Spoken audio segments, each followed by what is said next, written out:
What's up everyone? So today I'm going to go over the maintenance costs on my 2010 Lotus Evora. A common question that you see on most exotic cars or even supercars more expensive than mine is how much does it cost to maintain that car? Of course, the initial purchase of the vehicle is going to be quite a lot of money, but will it break the bank to maintain that car for as long as you'd like to keep it? The first thing that I'll start off with is oil maintenance. Now, I haven't gotten to the first oil change yet, but I have been researching it because that is coming up shortly. I have about 3,000 miles on my car, so in the next couple of months, I will be changing the oil myself. Now, in looking at Lotus Talk, one of the forums that is very helpful online, I've seen bringing your car to a dealership range between $100 and $400. So just depending on what area you're in and what dealership you go to, of course, will determine where you are in that price range. Doing it myself, however, the oil filter, I can actually get it from Toyota. That's looking about $40, and then I need 6 quarts of oil. So that's gonna run anywhere between $40 and $50, just depending on where I go for that. So I'm definitely under $100, which is the minimum I saw for a dealership to do it. The only thing is, it's going to take a little bit of time to do. There are 19 bolts underneath the car that I have to take off to lower the whole skid plate down, and then I can easily get to the oil and change it from the back, of course. So that's going to be pretty fun when that time comes. But if you have a warranty on your car, I of course don't have a warranty on this car anymore. If you can do it that way, I would suggest doing that until your warranty runs out. But for now, I'm going to be doing it my own on this car. And I will be changing the oil every 5,000 miles. I'll be running synthetic oil in it as well. I've read that synthetic oil can last about 7,500 miles, and I definitely don't put that on this car in a year's time. So about every 5,000 miles for me, or once a year, is what I'm looking to do. Onto the wheels and tires for this car. When I bought this car, the tires were fairly new. I think they had a couple thousand miles on them, so I still have plenty of tread left on the tires. But I did look at a setup for when I need a new set. This car is running the Pirelli P0s. I'm not sure what my next set of tires would be. So far, I do love these tires. They grip very well in corners and things like that. And so a setup of these tires, they are a staggered set. They run 18 by 8.5 up front and 19 by 9.5 in the rear. You're looking about $600, and that's just for the tire. So I haven't calculated in getting them balanced and actually installed, but I'm sure that would be maybe another $100 or so for that.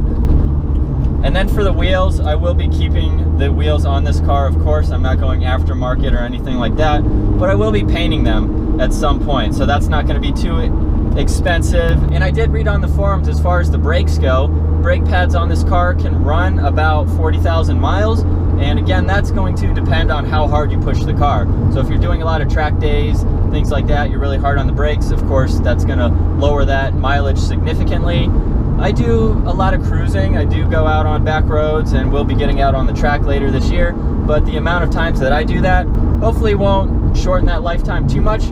I do have 35,000 miles on this car, so potentially in the next 5,000 miles, or even now, I will be checking the brake pads frequently to see when I do need to replace those. Next up is the gas for this car. It runs on a 15.9 gallon tank, only put premium in this car, and at the pump, I'm looking around $25, give or take, you know, depending on where my fuel level is, of course, when I go to fill up, but I've never been over $30 so far. So just depending on, of course, how I drive this car, I do like to have some fun with it, of course. And if I'm just cruising, I can get about 27, 26 miles to the gallon. If I'm punching it, it's going to be closer to 20, maybe a little under that. So if I'm just cruising normal, I can get about 300 miles on a tank. So I fill up about every other week, and if you have a tank similar in size, then the price is going to be very similar, of course. As far as insurance goes, I know that's going to be a common question. This is registered under my name. I'm the primary owner of this car.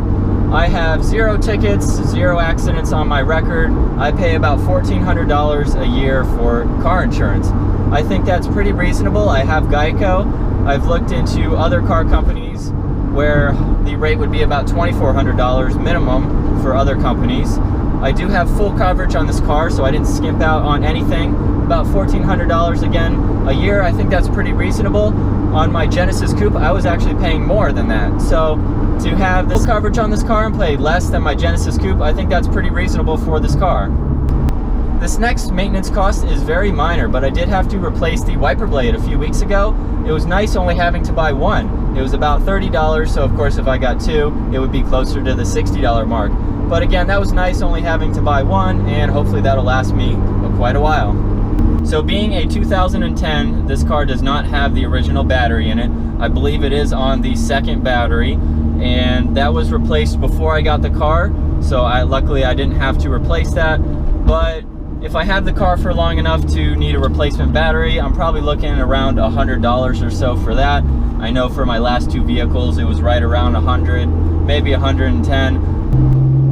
Another pretty big maintenance issue is the clutch in this car. Now, I did as much research as I could on forums to see not only how much it costs to replace the clutch, but if that's something that wears out easily in this car.